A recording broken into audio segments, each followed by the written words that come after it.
Right, so things have kind of taken a dramatic turn for the worst. I'm after a really bad week now. At the start of the week, we had to put a bedding on one of the mowers. Then we had 2 water pump failures during the week, and I was out baling today, which is Sunday, with this tractor earlier on. And on my way home, I just knew it wasn't something 100%. Didn't sound right at all in the back end. My initial thought was there was a brake stuck on, but upon further investigation, I have found the problem.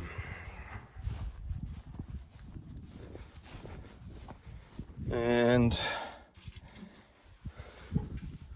anyone that knows EVXs knows what I'm after finding. So into the shed we go, out with the transmission, and try and get it going for the morning. I'm tired and I'm annoyed and all the rest of it, but anyway, such is life. So we'll get stuck in. I've a bit of tidying up to do in the shed. I must also get my spare transmission down out of where it is. So it's now 6:30. I'd be hoping by maybe 10-11 o'clock tonight this might be all back together. Right, so it's now 9:15. I was just got into the shed maybe half an hour ago, and I've my wheel off, my steps off. Now I need to start taking off pipe work, drain the oil.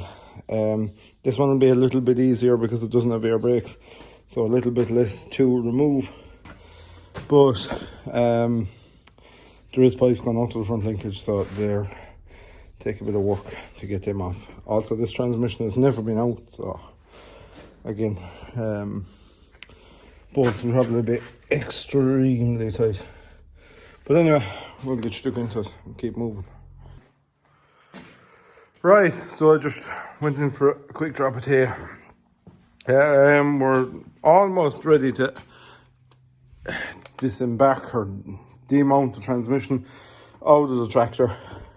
Just need to put my frame around it now. I need to take off that cover, unplug those wires, and here's our first glimpse in there.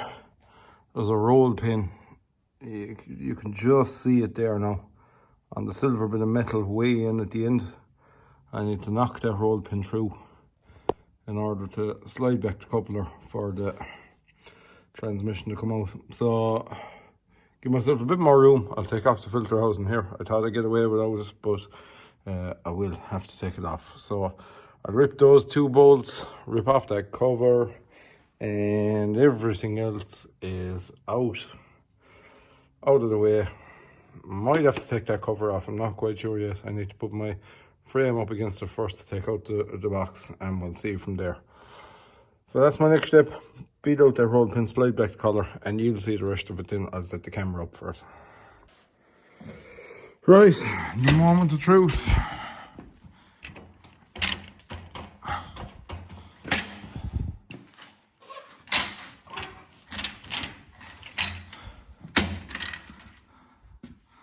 Better stick a bar in and see can I lever it back a small bit.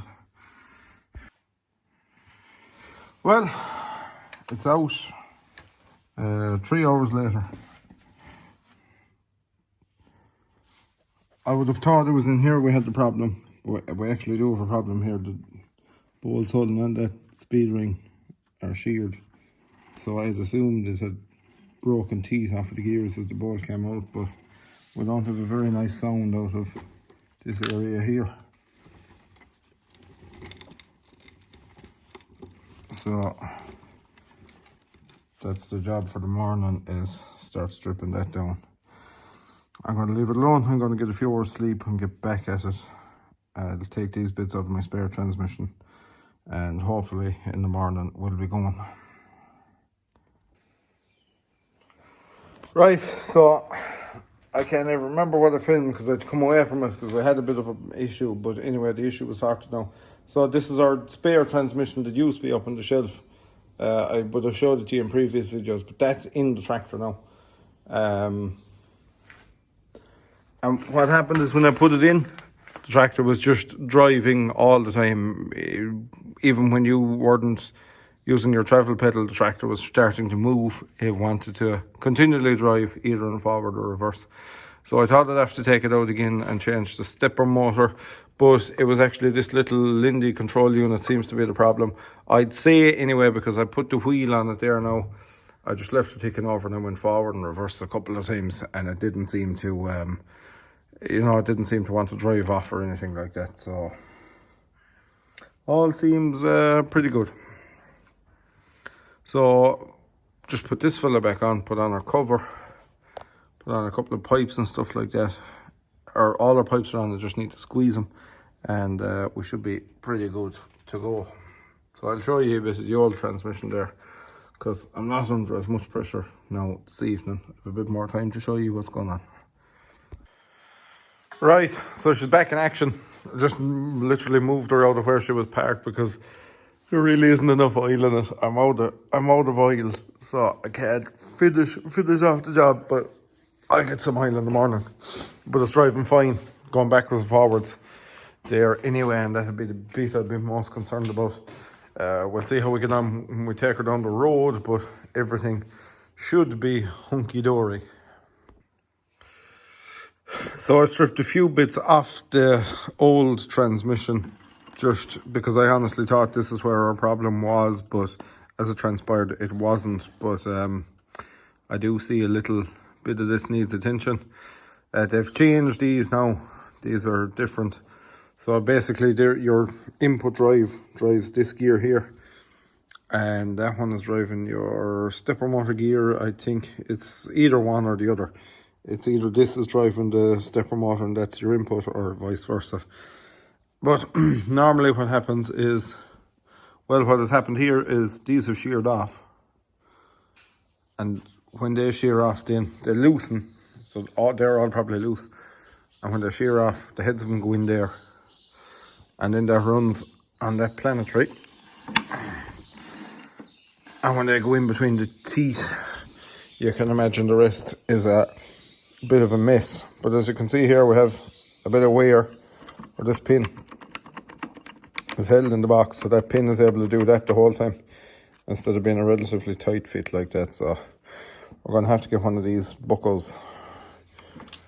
I'll put him up there now and you'll be able to see him a bit better.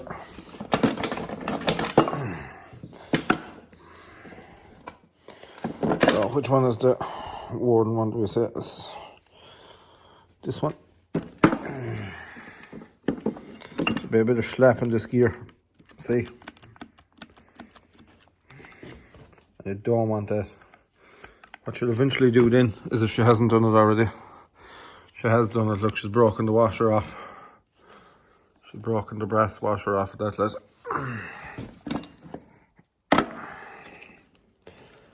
See the little ears in the brass washer here? They'll break off. And that brass washer is gone. So that's what happened. And I'll show you the rest of what happened now shortly. Even this one, look, is pretty torched as well. It's worn into the housing there.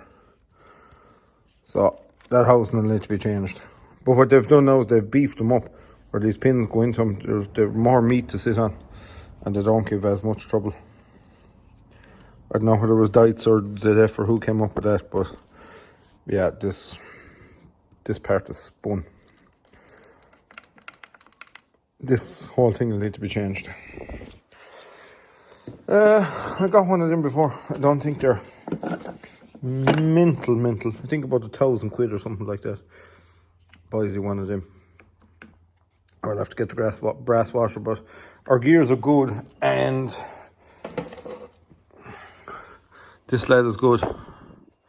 Normally you'd see broken teeth here when your little grub screws come out, because they go into the teeth and they just mash the teeth off of them. But these teeth are good, so that's going to be a good saving not to happen to buy that. And then of course you pretty much have the exact same thing on the back of the gearbox, just another planetary setup. but they don't give much trouble in this end of the box. For some reason, it's the exact same thing more or less. It doesn't seem to do that. It's only that one at the front of the box.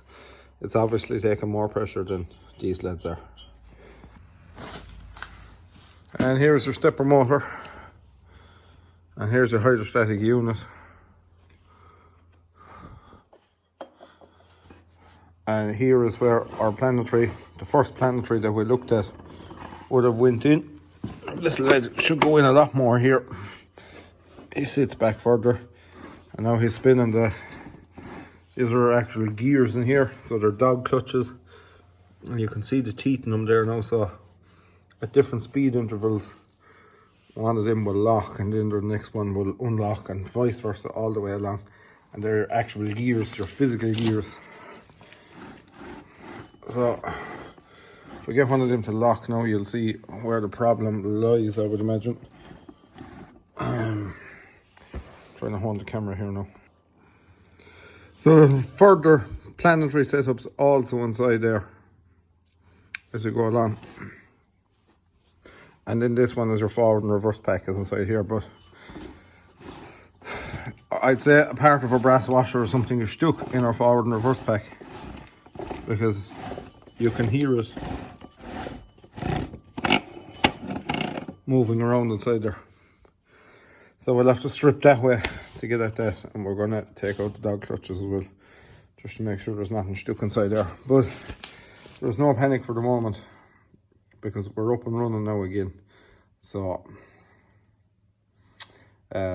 you know, that's why the spare transmission was there. Stick it in and you can be fixing this afterwards, and then this one will go up on the shelf and this will be a new complete unit. But there'll probably be a couple of thousand to go into it at the same time. Maybe I would say $2,000 probably in parts to fix this. If it's gone in there and it's ran housings and stuff like that, it'll probably go a bit more than that, or a good bit more than that, but we should get out of it relatively handy compared to what you'd get out of a power shift box or something like that. So anyway, once we go stripping this, I'll update you and all of that, but that's not going to be for the time being. So I suppose this pretty much wraps up this video. Thank you very much to anyone who's watched, liked and subscribed all along. And if you have any questions, you can hit me up and we'll chat to you all later.